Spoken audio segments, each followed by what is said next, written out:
For years ago, I stood at the edge of a life that was no longer mine. The courthouse was quiet. A drizzle fell, misting the steps as if the sky itself grieved. I watched Amanda walk away in heels that clicked with finality.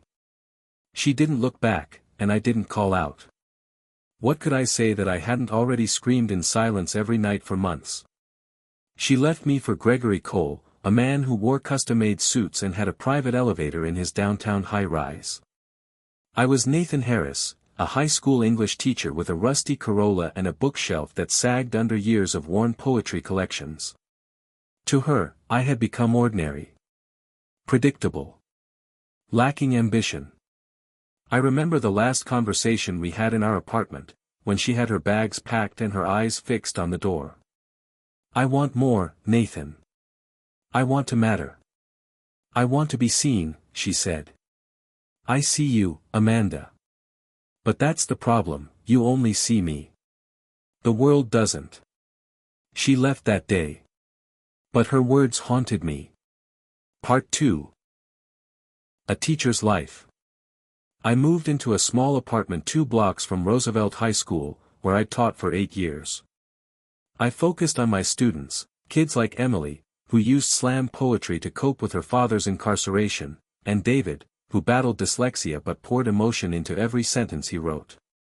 There were days I came home exhausted. Days I ate ramen for dinner and watched the ceiling fan turn like the wheel of time. But there was purpose in my pain. I was building something invisible. Planting hope in the soil of broken lives. And every Friday, after school, I volunteered at a community center downtown, reading to foster kids, helping teens fill out college applications. No cameras. No applause. Just small acts of love. I saw Amanda once, 3 years after the divorce, on the cover of a lifestyle magazine. She stood beside Gregory, both dressed in white, at a fundraiser gala. The headline read, "Power Couple with a Purpose." But I wondered, did she ever feel seen? Or just displayed? Part 3, The Reunion. When Principal Reynolds asked me to speak at the upcoming charity gala, I hesitated. "It's a big deal," he said. "Some corporate giants are coming. And we need someone authentic." "I'm not good at events with hors d'oeuvres and false smiles," I joked. "That's why we need you." I gave in. The night arrived, held at the Grand Roosevelt Hotel downtown, an opulent, glittering place that made my sensible shoes feel embarrassed.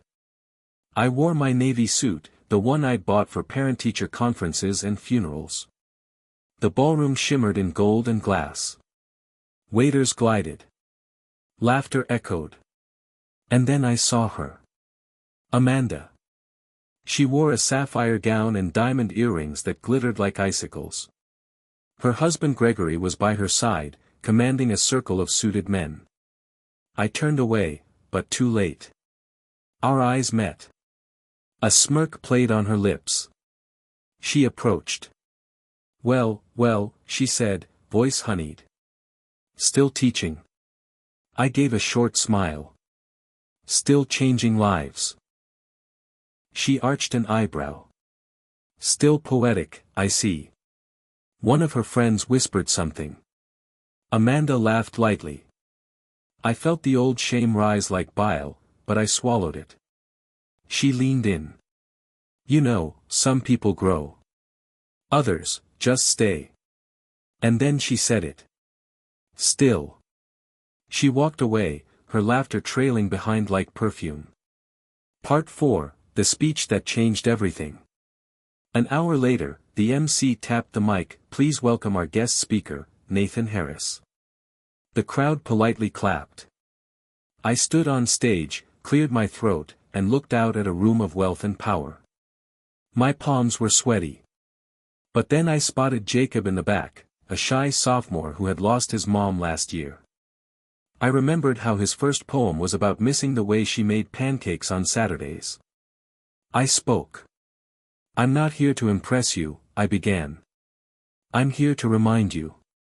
I told them about Maya, who found courage through the school play after surviving abuse. About Marcus, who stopped carrying a knife after he discovered the joy of storytelling. I read Jacob's poem aloud, each word a tender cry. A hush fell. These kids don't need more tests. They need belief. And sometimes, that belief comes from one teacher, one voice saying, "You matter." The applause wasn't just loud. It was real. And when I stepped off stage, people approached, not because of what I wore, but because of what I stood for. Part 5, A Turn of Fate. Elizabeth Monroe, the founder of a major education foundation, was the first to reach me. "You're what this world needs more of," she said, her voice soft but firm. "Send me your wish list Monday. We're funding it." I blinked, stunned. Really? Really? Suddenly, I wasn't the overlooked ex-husband. I was someone who could bring a library back to life. Who could give scholarships? Who could keep the music program from shutting down? Amanda stood nearby, watching it all. I turned toward her. She was alone now. Gregory was giving an interview on camera. She approached, slower this time. Her smirk was gone. "I heard your speech," she said quietly. "Thank you. You always had this way of making people feel things. I never appreciated that." I nodded, unsure what to say. She looked down at her ring. "Gregory says I'm too emotional. That I cry too easily." "Maybe that's your strength," I said. "Not your flaw." She looked up. Her eyes glistened. "You're still kind," she whispered. I smiled. Still. And for the first time in years, Amanda didn't walk away with pride. She walked away with reflection. Part 6, The Gift. 3 days later, a delivery truck pulled up to Roosevelt High. Inside, 30 new laptops, shelves of art supplies, stage lighting, and a check for $100,000 from the Monroe Foundation. The students cried. The teachers hugged. Jacob hugged me the longest. "You didn't just save our programs, Mr. Harris," he said.